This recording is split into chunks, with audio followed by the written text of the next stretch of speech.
This is truly an overwhelming evening. Although he's not here tonight, I really need to begin by thanking Henry Isaacson, who was the head of the search committee in 1995. And without him, I wouldn't be here. And I want to thank Midge Pines, who was the president at the time in particular, and just tell a few Midge stories about that particular time, because as these stories come up, you'll be amazed that I'm standing in front of you now 26 years later. Midge, on the first interview that I had, Midge said, "Oh, you have an hour off at 1 o'clock. What would you like to do?" And I said, "I'd just like to go sit in the sanctuary at Green Street." And, I have a feeling that Midge thought that I would go there to pray, to meditate or something like that. But really what I wanted to do was to go in there and play the 1921 Skinner antique pipe organ, okay? So I went in there and I pulled all the stops out, turned the volume up as loud as I could, and proceeded to play Whiter Shade of Pale. Skip the life, and thank God she didn't walk in. I wouldn't be here tonight, okay? But that's not the only Midge. Where's Midge? That's not the only Midge story. I was here about 3 months, and I managed to get enough money in the discretionary fund to buy an American and an Israeli flag on the pulpit, for the pulpit. And this was not a great thing to do. I didn't ask anybody if I could do it. I just did it, okay?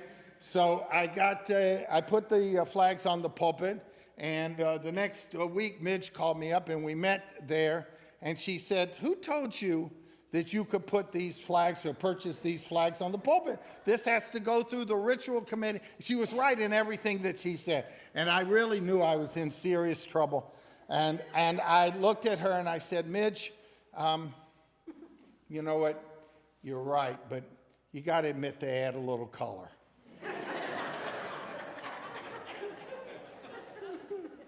Thank you, Midge. Midge actually just 2 days ago said, "You know, Fred, the first year you were totally off the wall." For which I really feel that I was lucky to have that first contract renewed. But in a more serious note, on the second time that I came, and I came back with Nancy and I were sitting in the sanctuary. And here, I have to tell you that the social hall and the sanctuary were in really rough shape. There was paint chips peeling off of the walls. The chandeliers were just this black sort of stuff.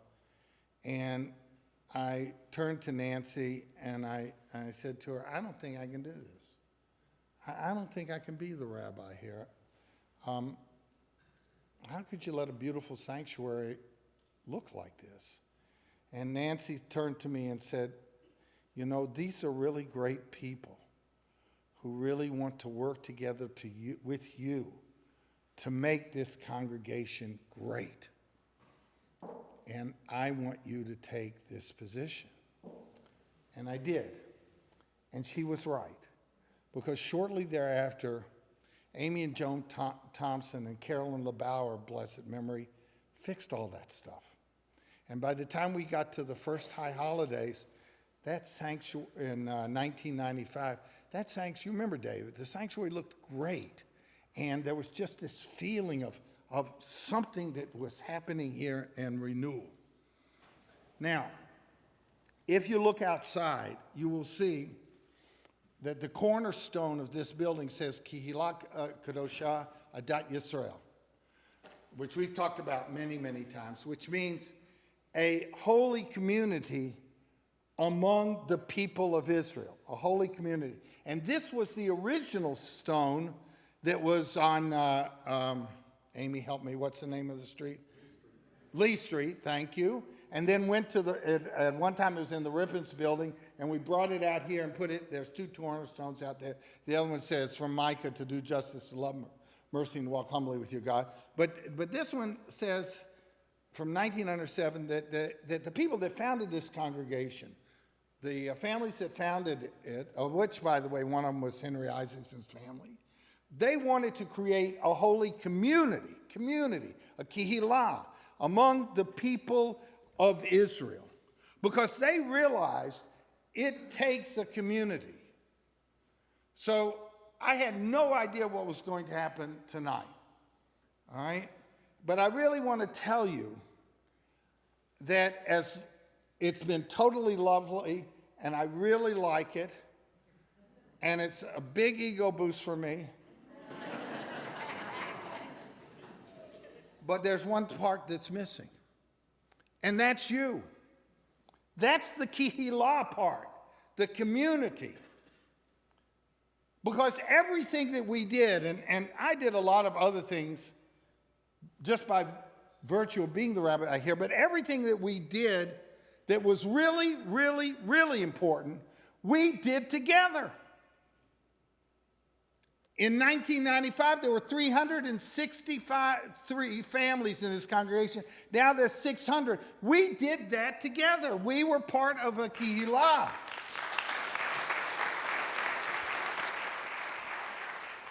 "26 years later, from 1995, the temple's endowment is 7 times greater than it was then.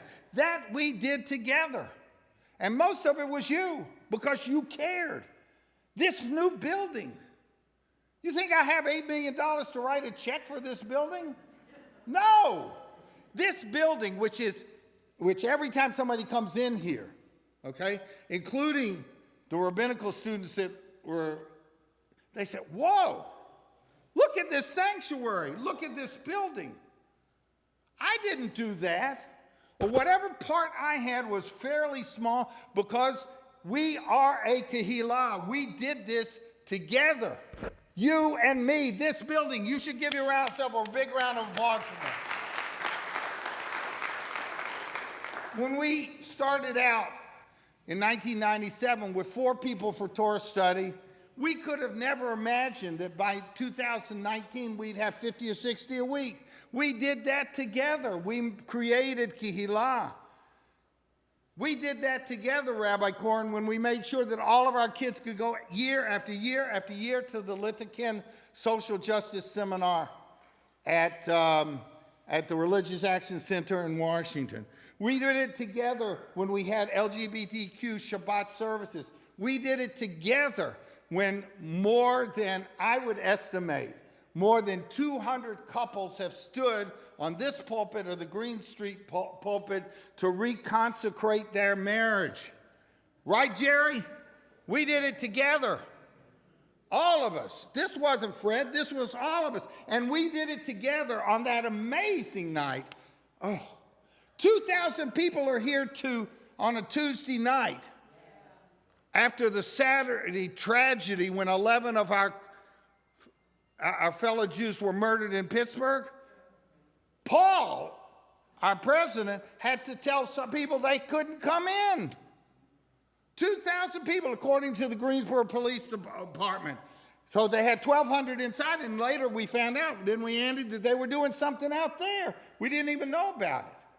We did that together. We did that together with the Martin Luther King services, which you were such a, and I'm so glad you're here, that you were such a part of. We did it together when more than 200 people from this congregation attended the March of the Living.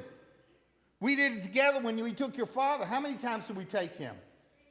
3 times. And we did it together when we took Hank Brott either 8 or 9 times. These people are blessed of memory.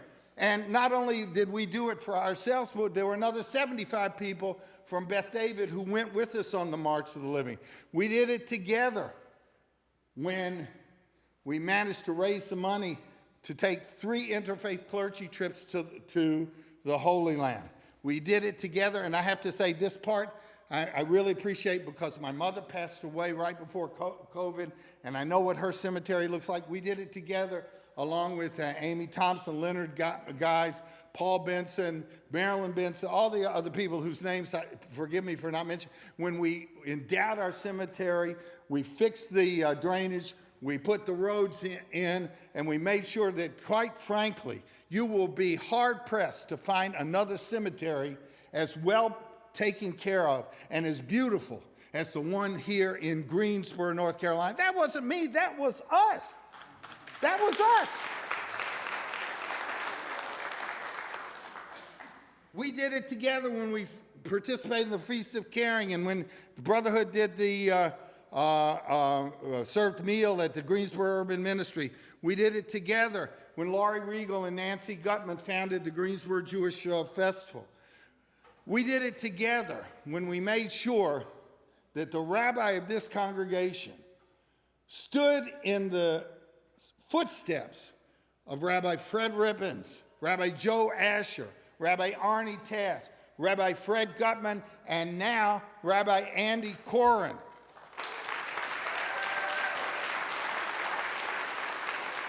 We did it together when we made sure that the rabbi of this holy congregation, by virtue of his participation in the community, is viewed by the outside community as being the titular head of the Jewish community in Greensboro. And by the way, given the amount of activity that Rabbi Corin has, this is going to continue. We did it together in 2003 when I got a resume from Andy Corin, who I taught as an 18-year-old kid in Israel, okay, and called up Michal. Where's Michal? Okay, I called up his wife, Michal, and said, tell him he's got the job.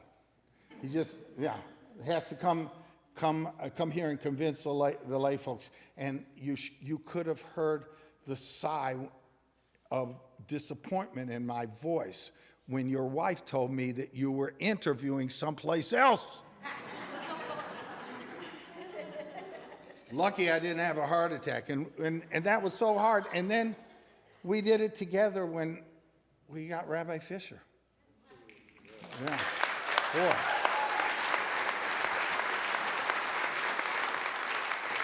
Kihila Kadosha, a holy community. We are a community, and we will continue to be a community.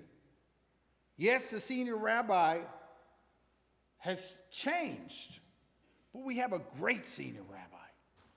We have a wonderful rabbinical staff here. Now, all of this togetherness could not have happened without you, Mitch.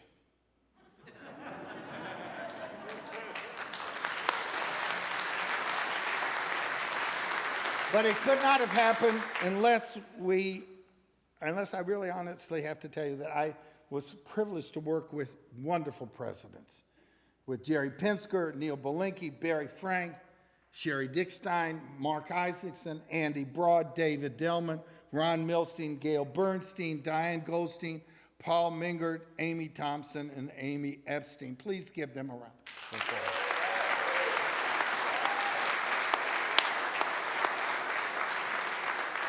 And then there's three people on this staff that I've worked with for 26 years. One was Brenda Henley, who made me a much better rabbi than I ever really was.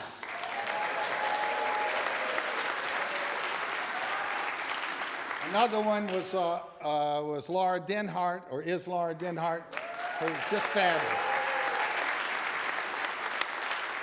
And then my brothers of different mothers, Mitchell Summers, who just every time we were on the pulpit together was just wonderful. Our friendship is very deep. And of course, really, truly my best friend outside of my family, Rabbi Andy Corin. I want to echo what Paul said. I want to thank the members of the committee, led by Andy and Chris, Jane and Gary, Mitchell Summers, Amy Epstein, Paul Benson, Erica Levitan, Brian Goldberg, Gail Bernstein, Sherry Dickstein, Diane Goldstein, and Linda Sloan. All of these people deserve so much thanks from me. But first and foremost is you, Nance. Next month it's going to be 50 years.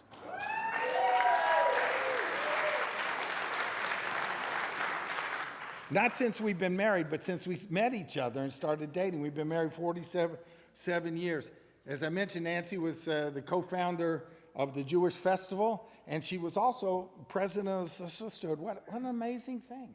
What an amazing thing. But she's always been there for me and for this congregation. You've met my kids, Elon, Maytal, and Yoav. They're great kids. It's not always easy to be an RK. An RK is a rabbi's kid. The first year, and I don't know if I told you this story, but in 1995 on Hanukkah, we were in this room, and I decided to come dressed as Judah the Maccabee in a toga, okay? My kids went nuts, okay? It was a little too short for them, apparently. And we had a family meeting during which the three of them, plus Nancy, said, if you ever do that again, we are joining Beth David.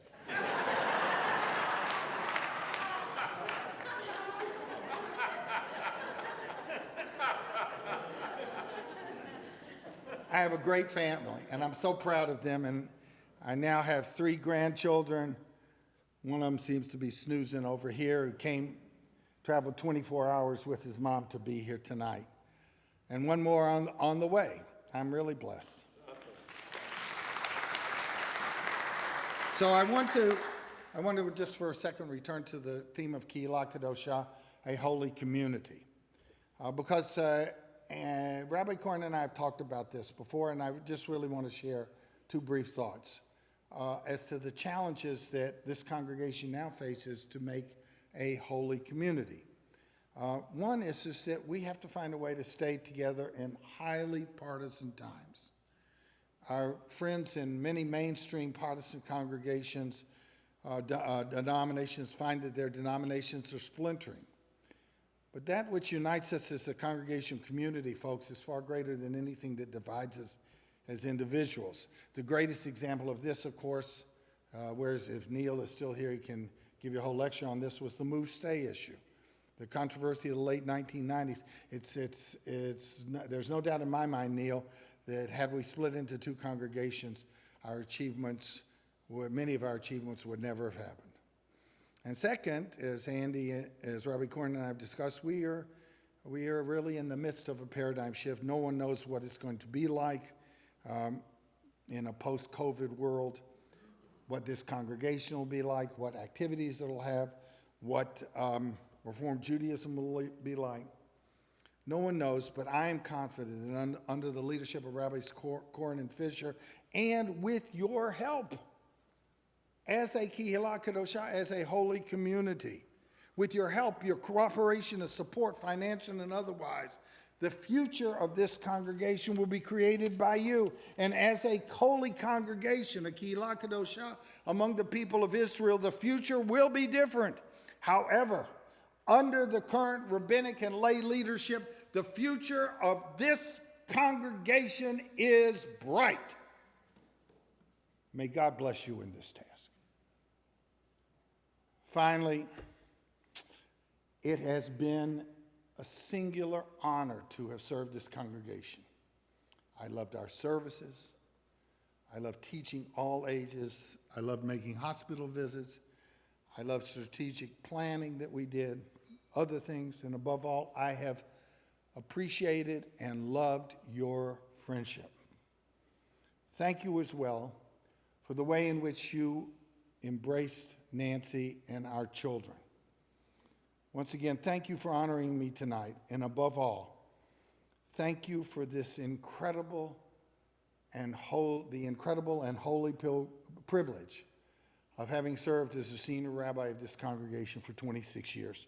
Todah Rabbah, thank you from the bottom of my heart.